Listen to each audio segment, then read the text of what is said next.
Hi dears, welcome back. അപ്പോൾ ഇന്ന് ഞാൻ വന്നിരിക്കുന്നത് നല്ല പെർഫെക്റ്റ് ആയിട്ടുള്ള വെട്ട് കേക്കിൻ്റെ റെസിപ്പി ആയിട്ടാണ് കേട്ടോ. അപ്പോൾ നമ്മൾ ചായക്കടയിൽ നിന്നൊക്കെ കിട്ടുന്ന അതുപോലെയുള്ള വെട്ട് കേക്ക് വീട്ടിൽ തന്നെ ഈസി ആയിട്ട് തയ്യാറാക്കിയെടുക്കാം. ഒരുപാട് സമയമൊന്നും വേണ്ട, പെട്ടെന്ന് തന്നെ നമുക്ക് തയ്യാറാക്കിയെടുക്കാം. അപ്പോൾ നമുക്ക് ഇതെങ്ങനെയാണ് തയ്യാറാക്കുക എന്നുള്ളതൊന്ന് കണ്ടു നോക്കാം. അപ്പോൾ ആദ്യം തന്നെ നമുക്ക് വെട്ട് കേക്കിന് വേണ്ട മാവൊന്ന് റെഡിയാക്കി എടുക്കാം. അപ്പോൾ ഞാനിവിടെ ഒരു ബൗൾ എടുത്തിട്ടുണ്ട്. അതിലേക്ക് 1 കപ്പ് മൈദ ഇട്ട് കൊടുക്കാം.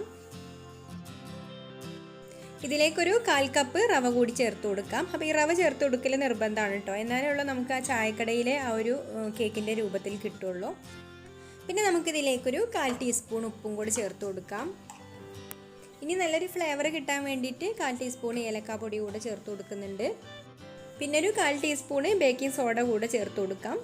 ഇനി നമുക്കിതിലേക്ക് ഒരു 2 ടേബിൾ സ്പൂണ് നെയ്യ് ചേർത്ത് കൊടുക്കാം. അപ്പോൾ നെയ്യിന് പകരമായിട്ട് വേണമെങ്കിൽ നിങ്ങൾക്ക് ഓയിൽ എടുക്കാം കേട്ടോ. ഓയിൽ ചേർത്ത് കൊടുത്താലും മതി, 2 ടേബിൾ സ്പൂണ്. അപ്പോൾ ഞാനിപ്പോൾ ഇവിടെ കേക്കിന് നല്ലൊരു ഫ്ലേവർ കിട്ടാൻ വേണ്ടിയിട്ടാണ് നെയ്യ് ചേർത്ത് കൊടുക്കുന്നത്. എന്നിട്ട് നമുക്ക് കൈ വെച്ചിട്ട് ഇതുപോലെ നന്നായിട്ടൊന്ന് മിക്സ് ചെയ്ത് കൊടുക്കാം. ഇനി ഇത് മാറ്റി വെച്ചിട്ട് മറ്റൊരു ബൗളിൽ ഞാനിവിടെ ഒരു മുട്ട പൊട്ടിച്ചൊഴിച്ചിട്ടുണ്ട്. അതിലേക്ക് 1/2 കപ്പ് പൊടിച്ച പഞ്ചസാരയും കൂടി ഇട്ട് കൊടുത്തിട്ടുണ്ട്. അപ്പോൾ മുട്ട പൊട്ടിച്ചൊഴിക്കുന്ന ആ ഒരു വീഡിയോ ഞാൻ ആ സമയത്ത് ഓണാക്കാൻ മറന്നുപോയിട്ടോ. അതിൽ ഒരു മുട്ടയാണുള്ളത്. അതിൻ്റെ മുകളിലേക്ക് 1/2 കപ്പ് പൊടിച്ച പഞ്ചസാരയാണ് ഇട്ട് കൊടുത്തിട്ടുള്ളത്. ഇനി നന്നായിട്ട് ഇതൊന്ന് ബീറ്റ് ചെയ്തെടുക്കണം. ഈ പഞ്ചസാര ഒന്ന് അലിഞ്ഞ് കിട്ടുന്നത് വരെ സ്പൂൺ വെച്ചിട്ടോ ഫോർക്ക് വെച്ചിട്ടോ അല്ലെങ്കിൽ ഇതുപോലെ ഒരു വിസ്ക് വെച്ചിട്ടൊക്കെ നന്നായിട്ടൊന്ന് മിക്സ് ചെയ്തെടുത്താൽ മതി.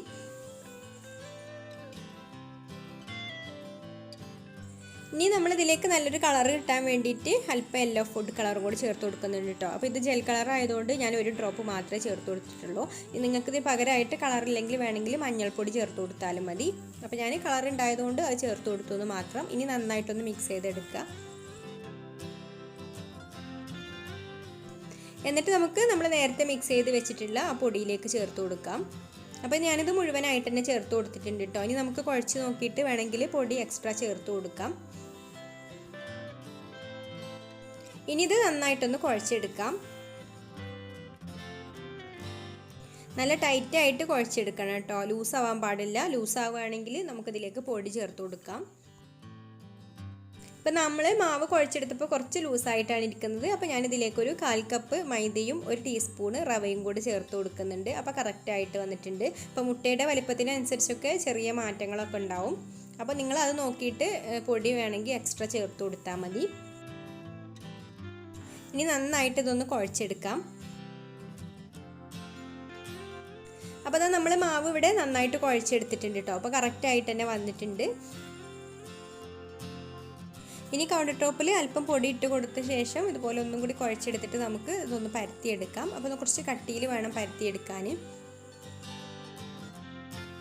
റോളർ വെച്ചിട്ട് ഒന്ന് ഇതുപോലെ പരത്തിയെടുത്ത ശേഷം നമുക്ക് ഇതുപോലെ കൈ വെച്ചിട്ട് ഒന്ന് ഷേപ്പ് ചെയ്തെടുക്കാം. അപ്പോൾ നന്നായിട്ട് നീളത്തിൽ ഷേപ്പ് ചെയ്തെടുക്കുകയാണെങ്കിൽ നമുക്ക് കട്ട് ചെയ്യുന്ന പീസുകളൊക്കെ നന്നായിട്ട് തന്നെ കിട്ടിക്കോളും. അപ്പോൾ ഞാനിതുപോലെ കുറച്ച് കനത്തിൽ ഇതുപോലെ നീളത്തിൽ ഷേപ്പാക്കി എടുത്തിട്ടുണ്ട്.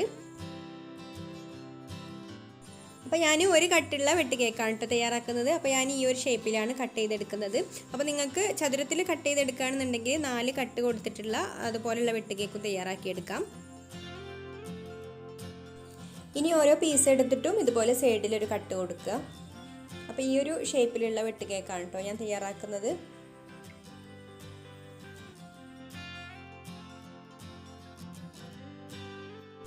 അപ്പോൾ എല്ലാ പീസും ഞാനിതുപോലെ സൈഡിലൊരു കട്ടിങ് കൊടുത്തിട്ടുണ്ട്. ഇനി നമുക്ക് നല്ല ചൂടായിട്ടുള്ള എണ്ണയിലേക്ക് ഇട്ട് കൊടുക്കാം. അപ്പോൾ എണ്ണ ഇട്ട് കൊടുക്കുന്ന സമയത്ത് നല്ല ചൂട് വേണം. പിന്നെ ഇട്ട് കൊടുത്തതിന് ശേഷം ലോ ഫ്ലെയിമിൽ ഇട്ടിട്ട് വേണം അത് ഫ്രൈ ചെയ്തെടുക്കാൻ.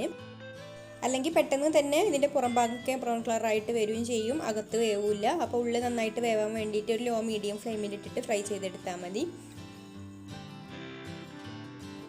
ഇപ്പോൾ കളറൊക്കെ ഒന്ന് മാറി തുടങ്ങിയിട്ടുണ്ട്. ഇനി ഇതൊന്ന് മറിച്ചിട്ട് കൊടുക്കാം. അപ്പോൾ ഇടയ്ക്കിടയ്ക്ക് ഇതുപോലെ തിരിച്ചു മറിച്ചൊക്കെ ഇട്ടിട്ട് ഫ്രൈ ചെയ്തെടുക്കുക. ഇപ്പോൾ കേക്ക് ഇവിടെ റെഡിയായി തുടങ്ങിയിട്ടുണ്ട് കേട്ടോ. ഇത് അകത്തൊക്കെ വെന്തിട്ടുണ്ട്. അങ്ങനെ വെന്ത് വരുമ്പോഴാണ് ഇതുപോലെ കേക്കിന് വിള്ളൽ വരിക. ഈ കേക്കൊക്കെ ഇപ്പോൾ നന്നായിട്ട് പൊട്ടി വന്നിട്ടുണ്ട്.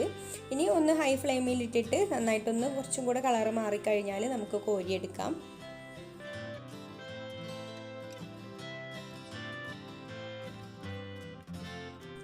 ഇനി നമുക്കിത് കോരിയെടുക്കാം. ഇപ്പോൾ ഇതിവിടെ റെഡി ആയിട്ടുണ്ട്.